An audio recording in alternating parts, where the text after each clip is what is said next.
মুখ্যমন্ত্ৰীৰ আত্মনিৰ্ভৰশীল অসম অভিযান একাধিক জনকল্যাণমূলক আঁচনিৰে ৰাইজৰ সৰ্বাংগীন উন্নয়নৰ প্ৰয়াস স্বাস্থ্য খণ্ডত উল্লেখনীয় পদক্ষেপ 6 লাখ পৰিয়ালক প্ৰদান কৰা হ'ব ৰেচন কাৰ্ড অব্যাহত হিমন্ত চৰকাৰৰ উন্নয়নৰ অশ্বমেধৰ ঘোঁৰা ৰাজ্যত সংঘটিত হোৱা বানৰ ভয়ংকৰ পৰিস্থিতিৰ মাজতো মুখ্যমন্ত্ৰী হিমন্ত বিশ্ব শৰ্মাই অব্যাহত ৰাখিছে ৰাজ্যখনৰ সৰ্বাংগীন উন্নয়নৰ ধাৰা যোৱা মাহতে অসম চৰকাৰৰ প্ৰচেষ্টাত আৰু কেন্দ্ৰীয় চৰকাৰৰ সদিচ্ছাত চৰাইদেউ মৈদামে স্বীকৃতি পালে ইউনেস্কোৰ বিশ্ব ঐতিহ্য ক্ষেত্ৰৰ এইপিনে যোৱা মাহটোৰ ৰাজ্য চৰকাৰৰ প্ৰথমখন ৰাজ্যিক কেবিনেটে গ্ৰহণ কৰে কেইবাটাও গুৰুত্বপূৰ্ণ সিদ্ধান্ত অনুসূচিত জাতি জনজাতিৰ যুৱক যুৱতীসকলক অধিক প্ৰতিযোগিতামূলক পৰীক্ষাত অংশগ্ৰহণ কৰিবলৈ উৎসাহ প্ৰদানৰ বাবে চৰকাৰৰ অধীনৰ সেৱা বা পদৰ বাবে পৰীক্ষা মাচুল ৰেহাই দিয়াৰ প্ৰস্তাৱত অনুমোদন জনায় ৰাজ্যিক কেবিনেটে বৃক্ক ৰোগীৰ বাবে সুলভ আৰু উচ্চমানৰ ডায়েলিচিছ সেৱা প্ৰদানৰ বাবে ৰাজ্যখনৰ 37টা নতুন হিমোডায়েলিচিছ কেন্দ্ৰক 150টা অতিৰিক্ত হিমোডায়েলিচিছ মেচিনৰ সৈতে পিপিপি মোডত কাৰ্যক্ষম কৰাৰ অনুমোদন প্ৰদান কৰে ৰাজ্যিক কেবিনেটে ৰাজ্যৰ ৰোগীসকলক উচ্চমানৰ অথচ সুলভ মূল্যৰ কৰ্কট ৰোগৰ যত্ন প্ৰদানৰ বাবে ৰাজ্য চৰকাৰে চৰকাৰৰ মাজত ত্ৰিপাক্ষিক বুজাবুজি চুক্তি স্বাক্ষৰ কৰাৰ অনুমোদন প্ৰদান কৰিছে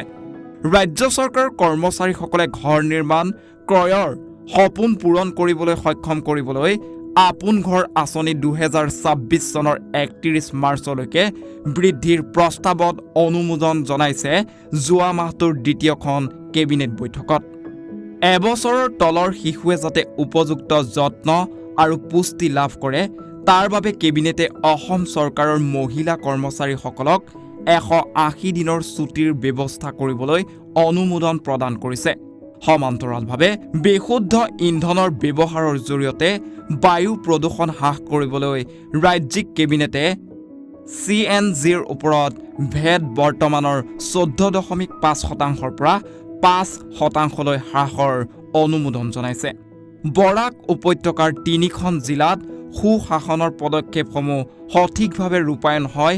তাৰ বাবে ৰাজ্যিক কেবিনেটে প্ৰতিমাহে কেবিনেট মন্ত্ৰীসকলক 3 দিনৰ বাবে অঞ্চলটো ভ্ৰমণ কৰিবলৈ নিৰ্দেশ প্ৰদান কৰিছে জন আৰোগ্য নিশ্চিতকৰণ দৰিদ্ৰসকলৰ বিনামূলীয়া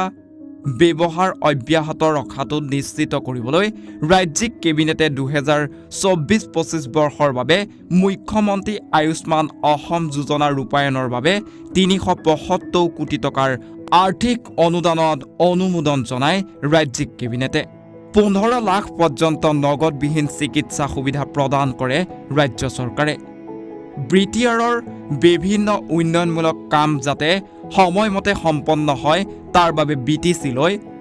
7,401.50 কোটি টকা মুকলি কৰাৰ অনুমোদন জনাইছে ৰাজ্য চৰকাৰে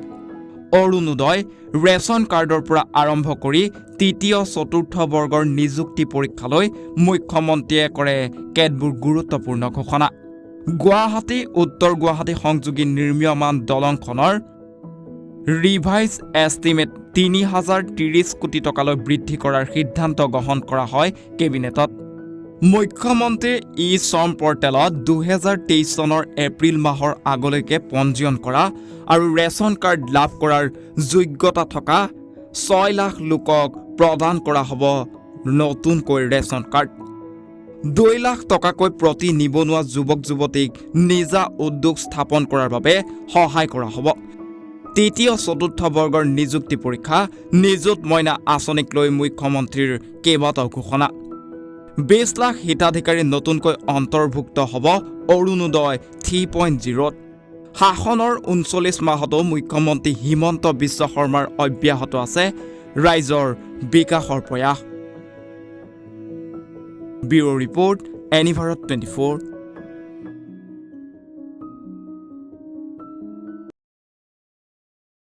ৰব আপুনি যে এটা অপৰাধ কৰিবলৈ গৈ আছে আপুনি জানেনে এই নাবালিকা গৰাকীক এতিয়াই বিয়াত বহুৱাটো যে এটা অপৰাধ আপুনি জানেনে অপৰাধ কেনেকৈ